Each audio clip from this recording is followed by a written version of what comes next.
Welcome to another Parker's group test, this time of 3 electric hatchbacks, namely the MG4, the Vauxhall Astra Electric and the Volkswagen ID.3. Now, 5 years ago, this type of car would have either been petrol or diesel, but now even the humble hatchback is being dominated by the EV powertrain. And that means that brands like MG have enjoyed an incredible resurgence in the UK market, whereas other brands such as Volkswagen and Vauxhall are struggling to keep hold of what was once core ground. Now, to find out which one of these cars is best, we'll be conducting the world's most thorough group test, where we'll be checking through each car's practicality, interior quality, technology, driving experience, running costs, and then we'll be offering you a definite verdict with a first, second, and a third place. And if you're feeling generous at any point, then make sure you subscribe to the Parker's Cars channel, turn your notifications on so you never miss another video, and why not check out the written reviews on the parkers.co.uk website. But now, back to the video.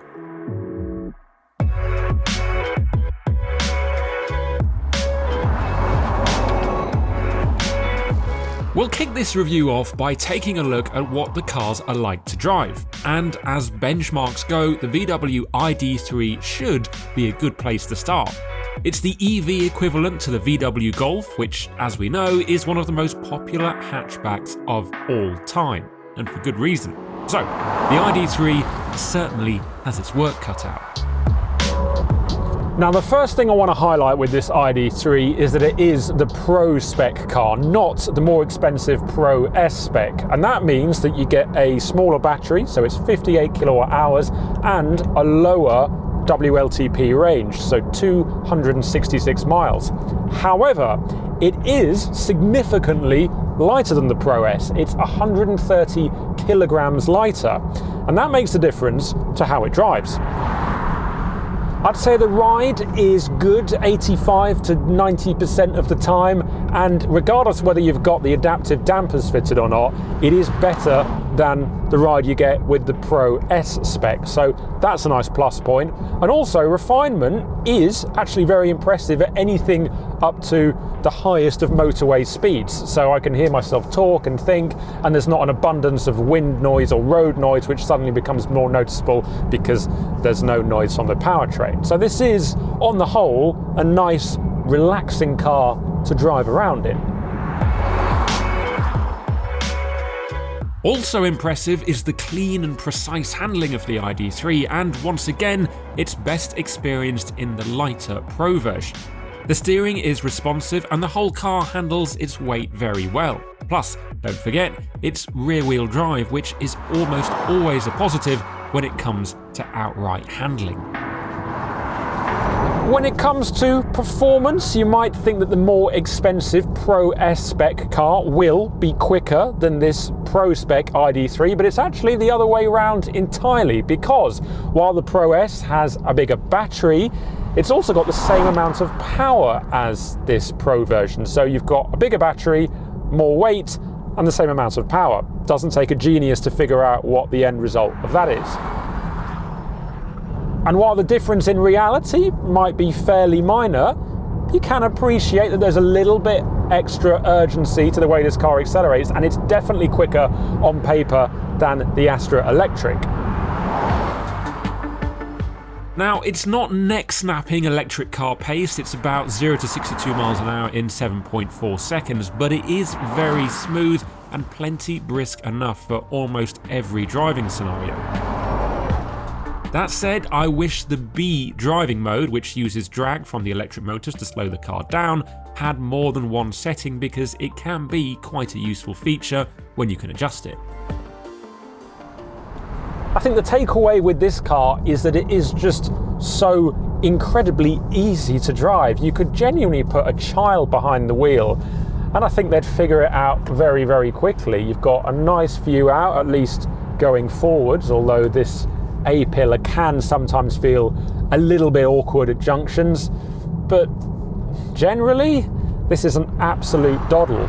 The only thing that's a little bit odd actually is the brake pedal. I've just remembered it's got a lot of travel on it, so when you initially press it, it doesn't really feel like it's doing too much, and that for the first few times, as I'm sure you can understand, it can be a little bit alarming, but I'm sure you'll get used to it. It's just, yeah, it doesn't feel like you're going to brake sometimes. But aside from that, this thing is just, yeah, takes very little effort to drive. And for some people, that's going to be a very, very valuable trait. Overall though, the ID.3 delivers a polished, well-rounded drive with no obvious weak points. So, can the MG4 deliver something equally as impressive? We were hugely taken with this car when we first drove it, so the signs are very promising indeed.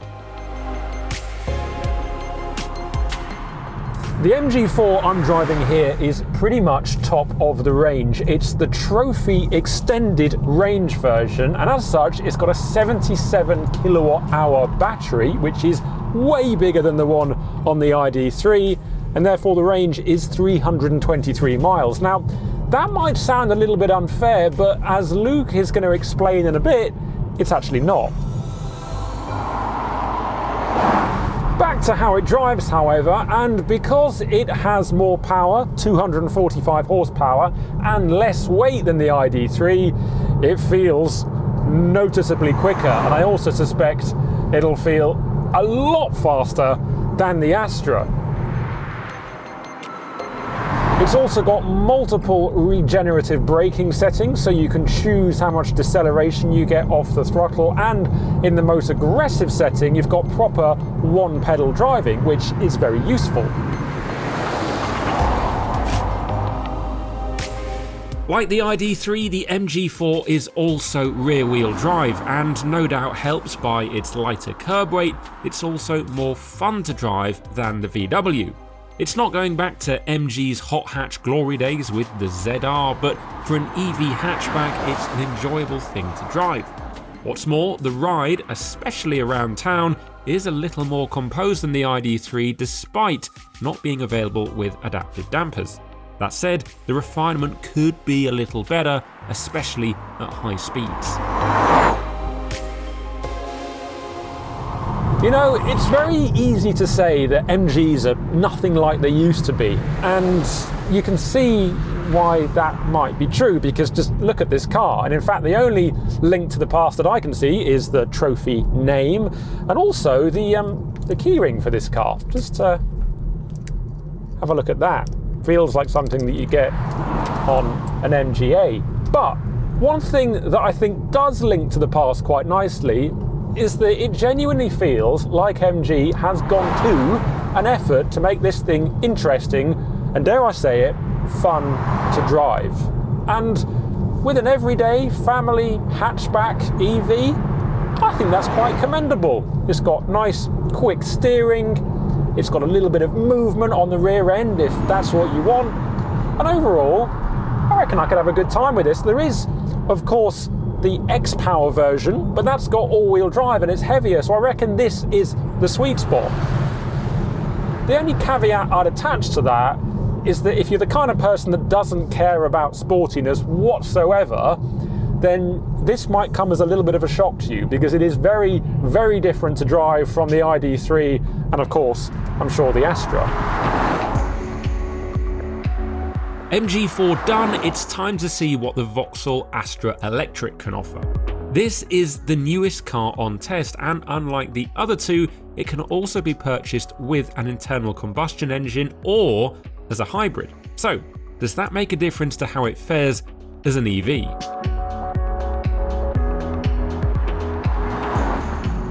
Now, the first thing you need to know is that the Astra is the only car here that only has one battery size and one power output on offer. So it's a 54 kilowatt hour battery and 156 horsepower.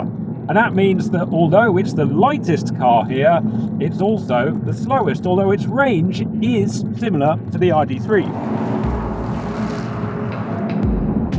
It does 0 to 62 miles an hour in 9.2 seconds, and although that doesn't sound groundbreaking, because it isn't, because this is an EV, it feels perfectly quick actually around town. It's responsive, you get all that torque at once, and you never feel like you're not keeping up with traffic. It's nowhere near that. It's actually pretty nippy. It's only when you get to motorway speeds and you want to accelerate hard on a slip road, for example, that the power you experienced at low speeds doesn't quite translate. Also, like the ID.3, it's only got one regenerative braking setting, which you get by pressing the B button down here, and it works fine, but again, it would be nice to have a few different settings to choose from. The Astra Electric is very tidy in the corners and it feels perfectly stable, yet it's not particularly good fun to drive. It's also front-wheel drive, unlike the other two cars, which impacts how it responds when being driven enthusiastically. If you just want to drive from A to B though, and you're not that fussed about the experience, then actually the Astra is fine. I think that's a good word for it, fine. The ride comfort is decent, maybe on the firmer side of what you might expect, but you know, it's reasonable. The refinement is okay. Again, I think there's a little bit too much tyre roar that's coming in when you've got the radio off, and you've obviously got no engine sound. Yeah, it's all right, it's fine, it's average. But the problem is that the ID.3 and the MG4 both deliver a better driving experience with better performance, and they're also more fun to drive as well. So it's hard to say that from a driving perspective, this Astra Electric doesn't, unfortunately, come last. Before we move on to what the cars are like on the inside, it's worth rounding off the range and charging figures because, let's face it, that's going to be very important. As Luke will explain later on, we've tried to match the spec of the cars by price tag, and although in the case of the VW and MG other battery configurations are available, we're just going to quote the figures for the specific cars we have on test to keep it nice and simple. And in that respect, the MG stands out because even though its claimed miles per kilowatt hour is inferior to the other two, its massive 77 kilowatt hour battery gives it a claimed range of 323 miles. Meanwhile, the VW has a 58 kilowatt hour battery and a claimed range of 266 miles, and the Vauxhall a 54 kilowatt hour battery and a claimed range of 258 miles. Meanwhile, max charging speeds for each car differ, MG the fastest, Vauxhall the slowest, but the bottom line is that the common 10 to 80% fast charge will take between 30 and 40 minutes. If you're charging at home from a 7.4 kilowatt wall box, the MG's larger battery means it takes around 2 and 3 hours longer to go from empty to 100% than the VW and Vauxhall respectively. Right, over to Luke for the interiors. And some chat about each car's interior, starting with the Volkswagen. Now, the ID.3's interior got a bit of an upgrade last year as part of its facelift. There's still a disappointing absence of physical controls in here, which we'll get to in a bit, but quality has improved over the original car. I mean, this one feels like it's been assembled with much greater care, and additions like these huge slabs of soft touch plastic on the dashboard really help to justify the steeper asking price, and just make it feel like more of a quality product than the MG4. As before, the ID.3 has a dinky digital speedometer mounted on the steering column and a 10-inch infotainment system mounted in the middle of the dashboard.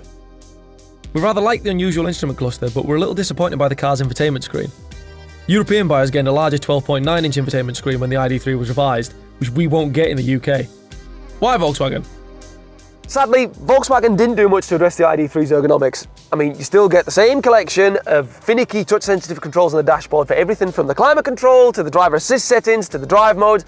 I mean, it's a nightmare to use on the move, and it's far less user-friendly than the proper physical controls that you get in the Vauxhall Astra.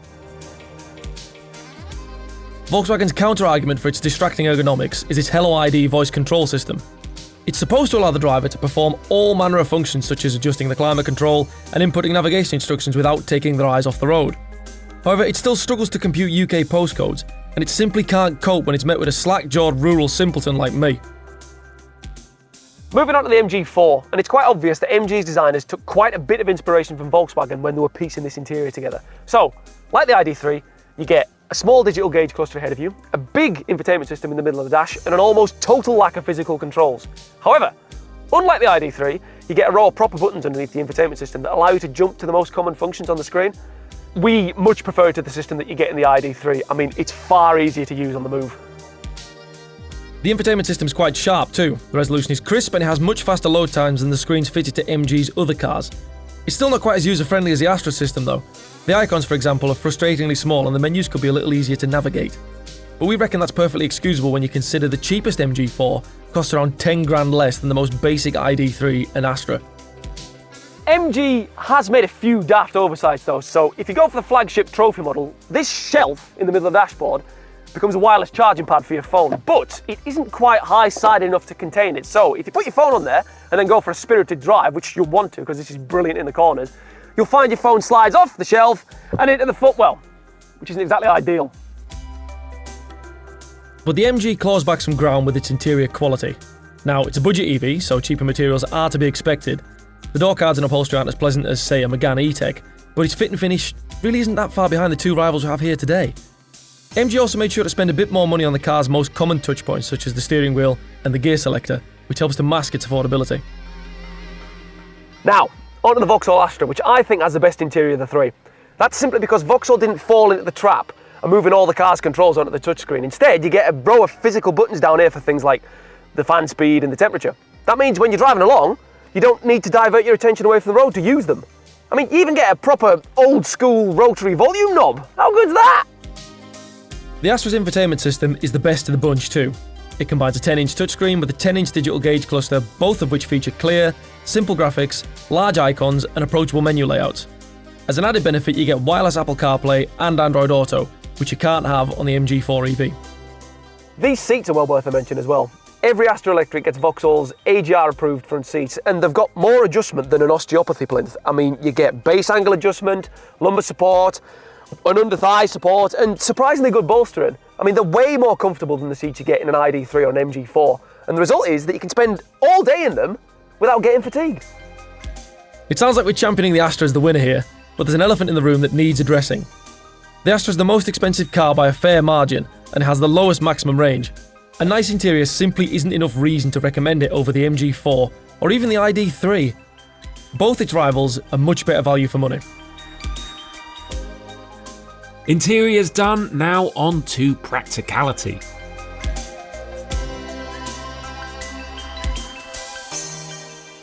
So starting with the ID.3, and what I really like when you get in the back of this car is that it feels nice and bright and airy, and of course the panoramic sunroof really helps with that, but it's just the view that you get and the size of the windows. It's quite a nice spacious place to sit, although these plastics are really, really cheap feeling. But anyway, in terms of space, got plenty of knee room there, got just about enough foot room, and the headroom, yeah, it's not bad either. And I've got two nice USB-C points down there, a couple of cup holders, and because this is an EV, there's no central tunnel to get in the way of my feet if I'm sitting in the middle seat.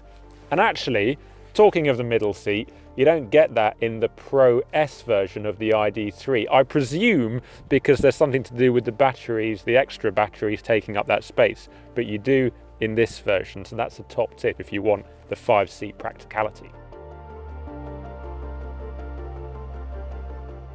So climb into the back of the MG4 and there's some good bits and some bad bits. The good bits are the amount of space for actual humans. So I've got lots of knee room, I've got enough foot room as well behind my own driving position. There's no central tunnel, so there's plenty of space for your feet if you're in the middle seat. And I reckon that there's actually a little bit more headroom than there is in the ID.3. That said, there's no sunroof in this, which obviously affects the comparison somewhat, and it does make it a bit darker back here, especially with the dark leather.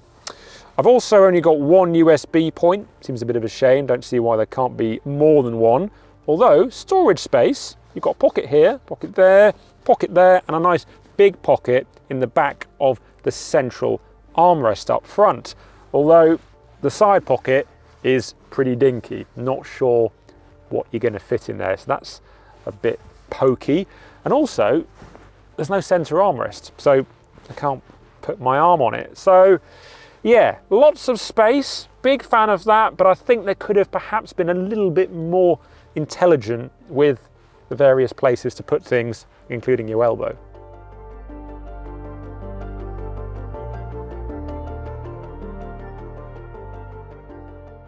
Now, I was going to say, last but not least, the Vauxhall Astra Electric, but then I'll be lying, actually, because while the headroom is pretty similar to the ID.3, it just feels more cramped in here and a little bit darker as well. So I've got less knee room behind my own driving position, I've got less foot room, which is a bit of a shame, and also there's a central tunnel because, of course, this car is also an ICE version. You can get it with a petrol engine, so that means that if you're sitting in the middle, there's not really any space for your feet.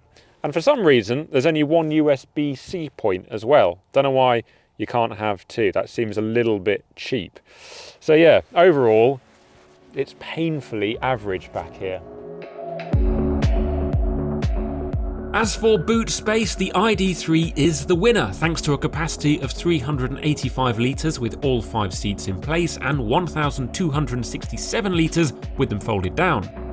Meanwhile, the MG4 is 363 and 1,165 litres, and the Astra Electric is 352 and 1,268 litres.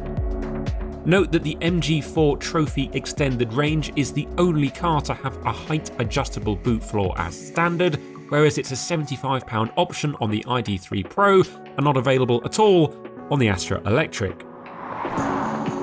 And now we move on to how much each car will cost. Prices for the Volkswagen ID.3 start from £37,430, which makes it the middling option of the cars we've got here today. However, you can quickly inflate that figure by digging through Volkswagen's extensive options list. This car's fitted with loads of optional extras. I mean, it's got 19-inch alloy wheels, matrix LED headlights, an illuminated grille, a panoramic sunroof, and adaptive dampers, all of which jack the price up north of 43 grand. I mean, for that kind of money, you could have the top spec MG4 extended range and a 7 grand holiday. If we're honest though, these cash figures are pretty irrelevant because precious few drivers walk into the local dealerships with suitcases full of money to buy the next new cars. Finance is king these days, and thankfully you can get the ID.3 with some pretty favourable deals. You can lease an ID.3 for as little as £320 a month on a 48-month contract with a £3,200 deposit. Alternatively, if you want the chance to own the car, Volkswagen's PCP deals start from around £400 a month. And at the time of recording, that deal was being offered with 0% APR, so it's pretty good value too. Now, if you want to learn more, we've included links to all the finance deals discussed in this video in the description below. Now, finance is where the Astra falls flat on its face. Prices start from £37,795, which, in my opinion, is far too much for an average driving electric hatchback with a modest range and a nice interior. And if you want the flagship ultimate model, like what this one is, you'd be looking at a bill of more than 43 grand, before options, for an Astra. It's by far the most expensive car to finance too, so at the time of recording, the cheapest deal I could find cost £500 a month. And that's on a 48-month contract with a 5 grand deposit. I mean, that's ludicrous. You can have 2 MG4s for that price. PCP's not much better either. The cheapest deal Vauxhall offered was a 59-month contract for almost £400 a month. And that's with a £6,800 deposit. And then at the end of the term, if you want to keep the car, you've got to fork out another 13 grand. It's mental. Hopefully Vauxhall will see sense soon and start dragging its prices down. Honestly, the only way we can see the Astra making sense compared to the rivals that we've got here today is if you can get your company to subsidise it for you. So because it's an EV, it's got a really low benefit in kind tax rating of just 2%, which means you can get one for £173 a month. That's your best option.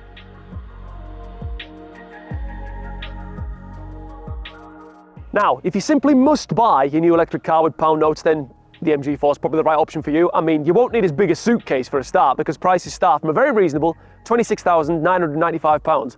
I mean, you can get an Audi A1 for that sort of money these days, and this is a better car in almost every regard. Granted, that PCP deal does come with a slightly higher interest rate of 2.9%, and the contract's spread out over 48 months rather than 36, but even with the extra interest on top, you're still saving 6.5 grand by opting for this over the ID.3 over the duration of the contract. MG has a trump card too, so if you're prepared to stump up at least a £5,399 deposit, you can unlock the company's 36-month, 0% APR PCP deal, which slashes your monthly payments down to £208. If you've got the spare cash to get your foot in the door, that's almost cheaper than walking. So, with all of that taken into consideration, which car gets the nod as our favourite electric hatchback? Well, the Astra is a respectable car, but unfortunately it gets beaten in pretty much every department and fails to offset this with a cheaper monthly price. Quite the opposite, actually. Meanwhile, the ID.3 is much more competitive and feels very polished and has very good practicality, but overall, the MG4 is the winner. It's practical, very good to drive, has a decent cabin, and is excellent value for money. What do you make of our verdict? Do you agree with us? Let us know in the comment section below. And if you enjoyed this group test, please make sure to subscribe to the Parkers channel and switch your notifications on so you never miss another video.